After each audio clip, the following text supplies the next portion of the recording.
It was just past 4 in the afternoon on the 11th of October 1893, when a hired mason named Elias Boykin lowered his lantern into the lower cellar of Drayton Hall and felt cold air moving across the back of his hand.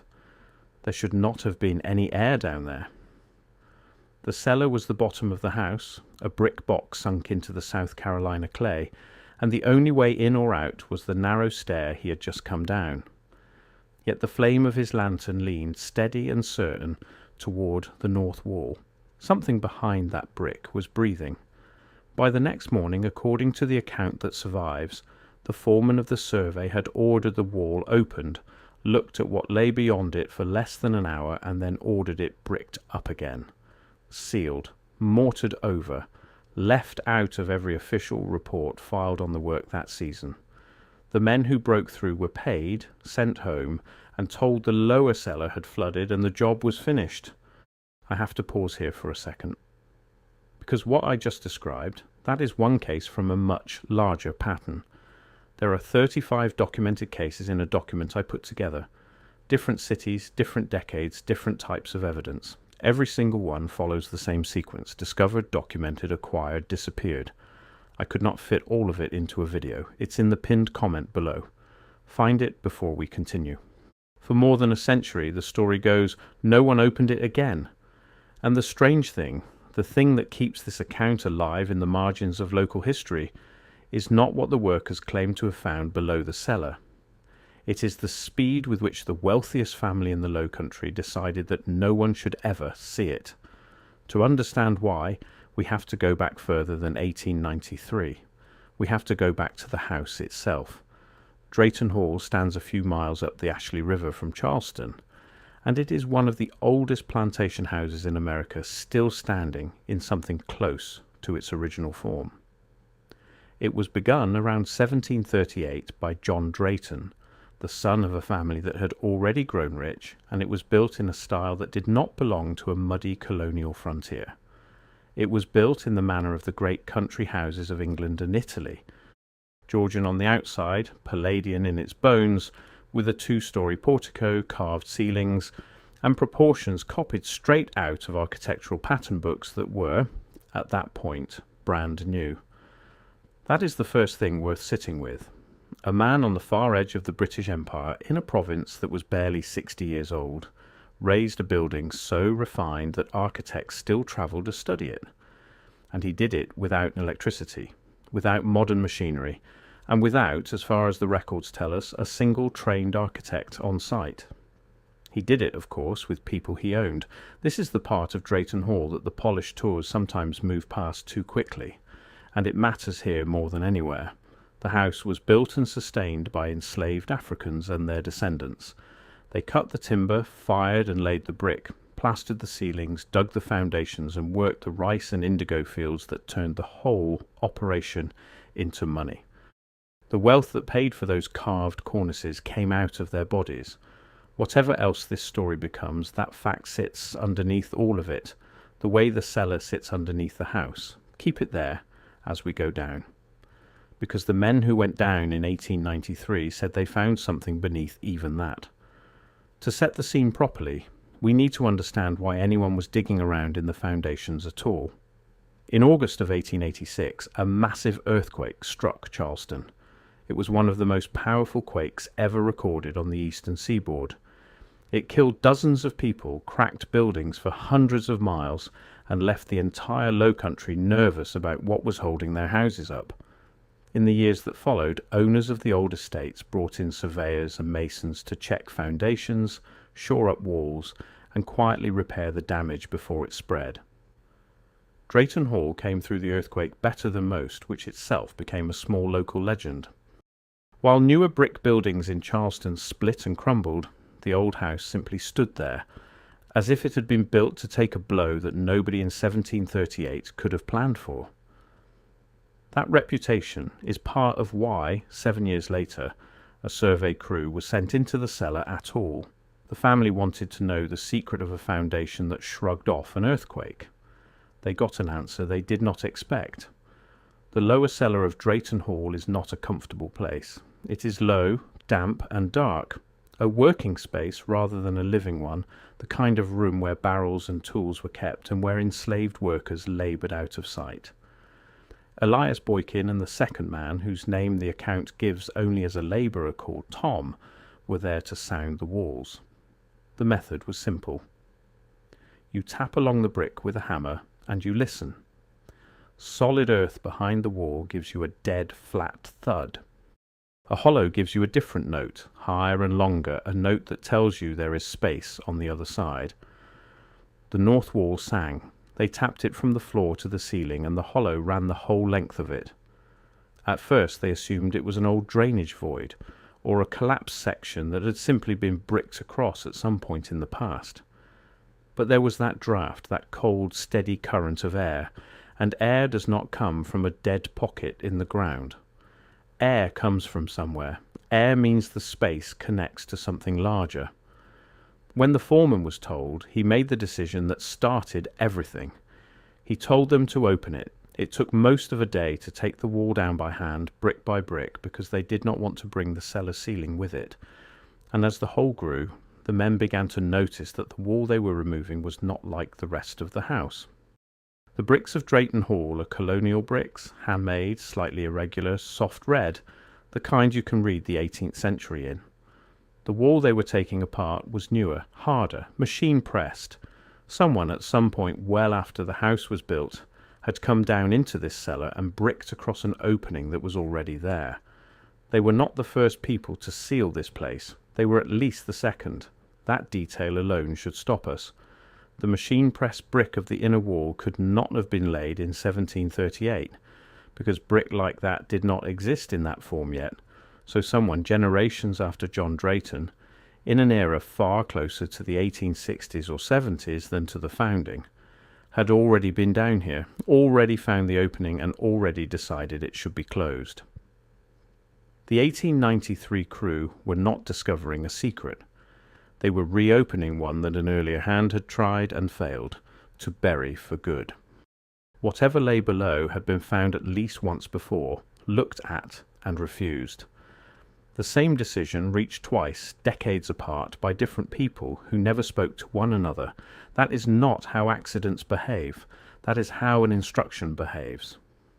Behind the wall was a stair, not a rough cellar hole, not a crawl space. A proper stair, cut and dressed, descending into the dark below the level of the cellar floor. And here the account becomes strange, because the men who described it kept returning to the same detail, the one that did not fit.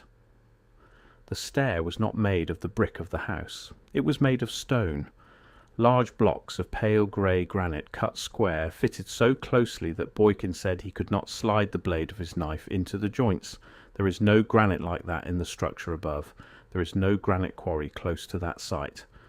Hauling dressed granite up the Ashley River in the 1730s would have been a monumental, documented, expensive undertaking, and there is no record of it ever happening. Yet there it was, by lantern light, going down. So they went down it. The stair turned once and opened into a chamber. And whatever you were picturing, the account insists it was not a treasure room. There were no piles of gold, no chests, no skeletons. What unsettled the men was the room itself. It was a vaulted space, perhaps 30 feet on a side, with a curved ceiling that came together overhead in a way that the workers, who built brick arches for a living, said they could not have reproduced.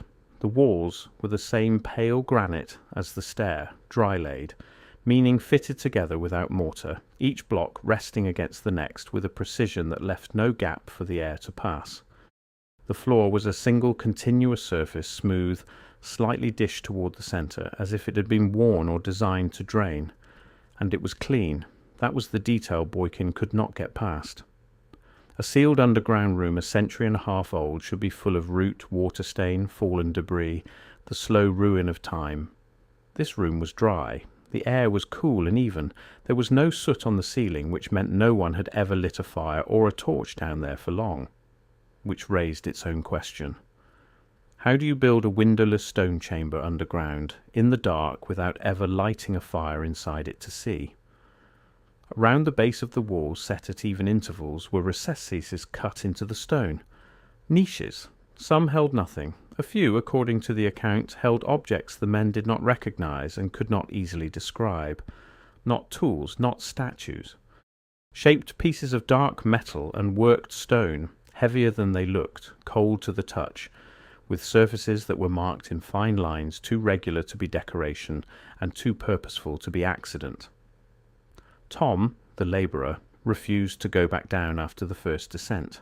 Boykin, in the account, does not blame him. He describes the silence of the place in a way that men who work underground for a living do not usually bother to describe.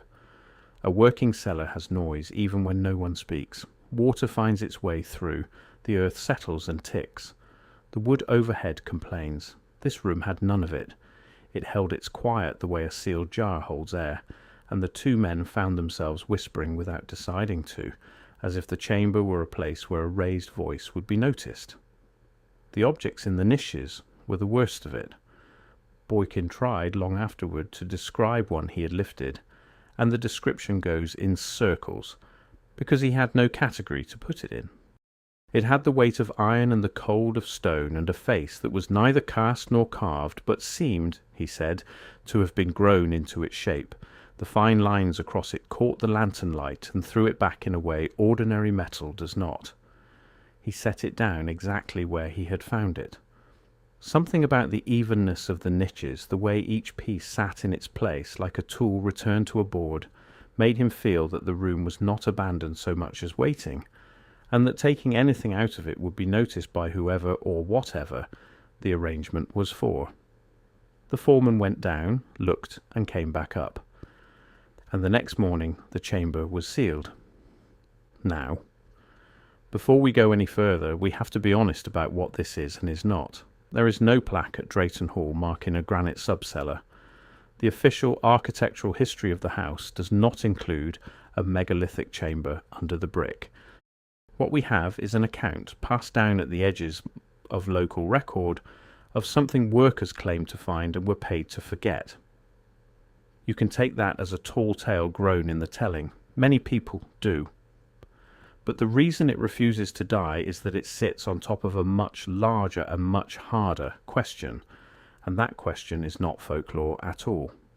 The question is this: how did so much of the early colonial world get built so well, so fast, with so little explanation? This is where the story leaves the cellar and walks into something stranger.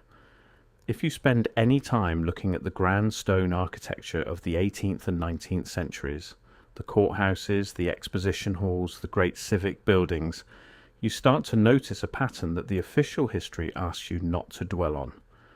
We are told these structures were raised in a handful of years by hand by small crews, using mules and pulleys and the muscle of working men.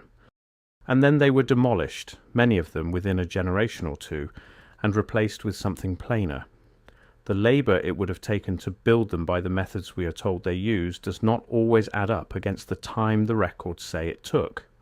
The people who follow this thread call the missing piece by an old name: Tartaria.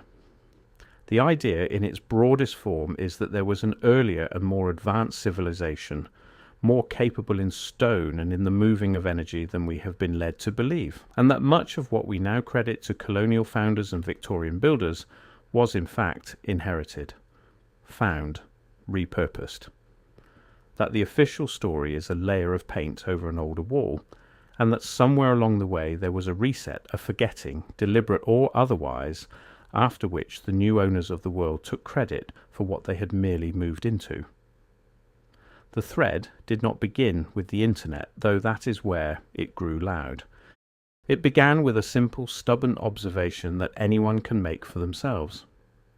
Go and look at the photographs of the great American expositions, the World's Fairs of the late 1800s. Vast white cities of domed halls and colonnades, raised in a year or two on swampy fairgrounds, declared temporary, and then torn down almost as fast as they went up. We are told they were made of plaster and burlap over wooden frames, painted to look like marble. And that may well be true. But the scale of the ornament, the sheer quantity of fine classical detail produced for a building meant to stand a single season, sits oddly against everything else we are told about how costly skilled stonework and casting were at the time. Then look at the old county courthouses and customs houses and the river mansions, and notice how many of them speak the same architectural language, the same domes and porticos and exact masonry, in places that supposedly had no money, no trained architects, and no time. Before I go further, that document in the pinned comment. If you have not found it yet, go there now, because everything I cover in these videos is one piece of a pattern that only becomes visible when you see all 35 cases together. The document shows you the full pattern. What I can show you here is the surface. What is down there is everything underneath it. Pinned comment, now, then come back. The conventional history has an answer for each case taken on its own. The thread asks what happens when you line them all up. It asks why a frontier full of mud and struggle kept producing buildings that looked like the capitals of an older and richer world, and why so many of those buildings were so quickly unbuilt and forgotten. Now, you do not have to believe a word of that. Most historians do not, and they will give you the conventional answers that skilled labour was cheaper and more abundant than we imagine, that pattern books and standardised methods made fine work faster, that enslaved and immigrant hands did extraordinary things under brutal pressure. Those answers are real, and they explain a great deal. Hold on to them, but hold this next part too, because this is exactly the wall the Drayton Hall story leans against. What if the granite chamber was already there? Walk it through. A wealthy family arrives on a stretch of riverbank in the early 1700s.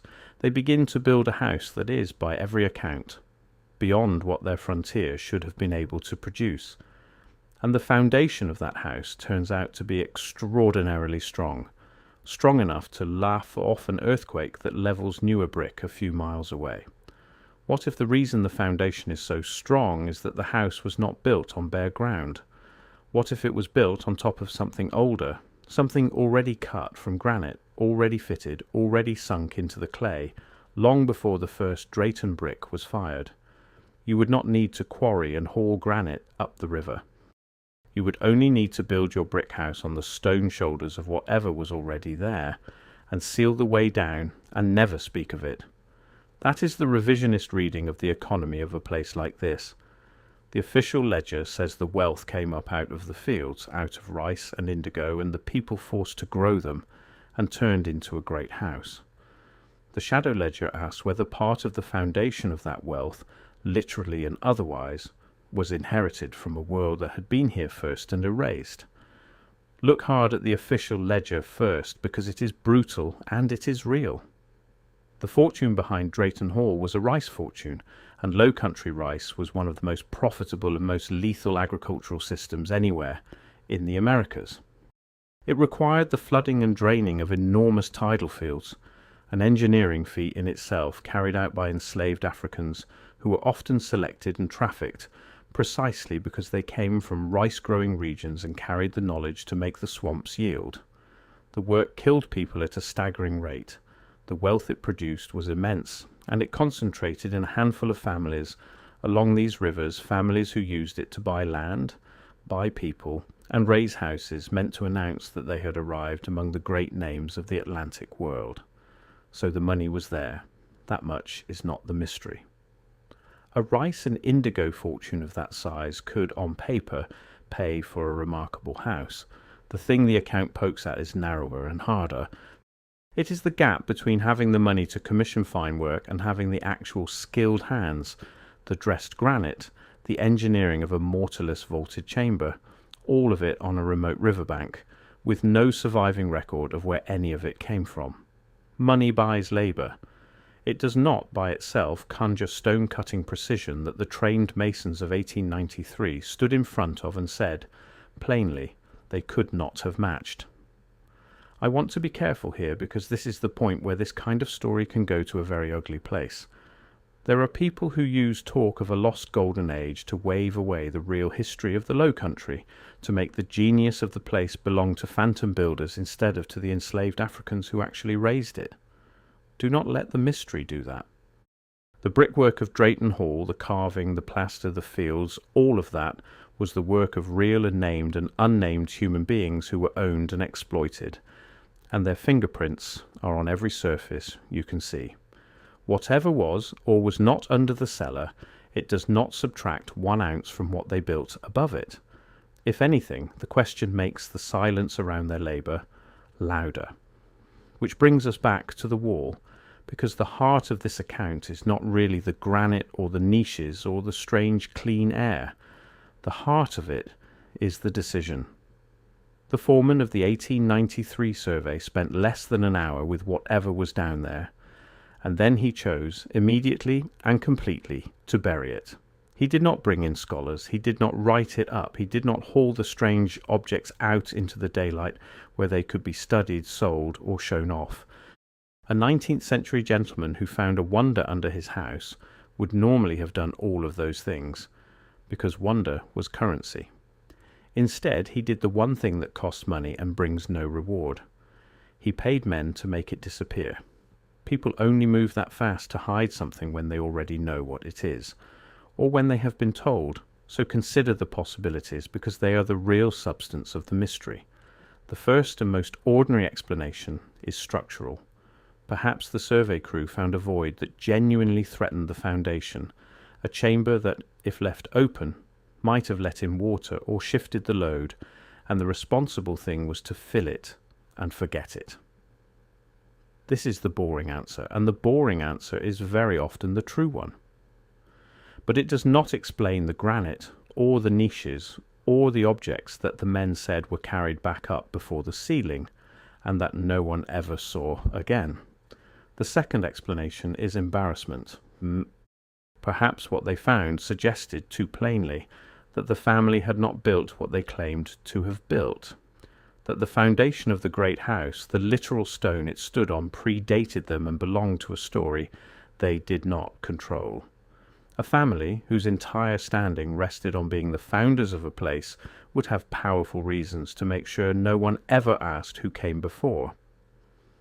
The third explanation is the one the Tartaria thread reaches for, and the one I will give you without insisting on it, that the objects in the niches were not decoration and not tools, but the working parts of something the room was built to do, that a dry, mortarless, fireless granite chamber with a dished floor and recessed fittings is not a cellar at all, but a device, or the housing for one, left by builders who understood materials and forces in a way the official 1730s did not, and that someone, at some level above a hired foreman, had standing orders. If you find one of these, you close it.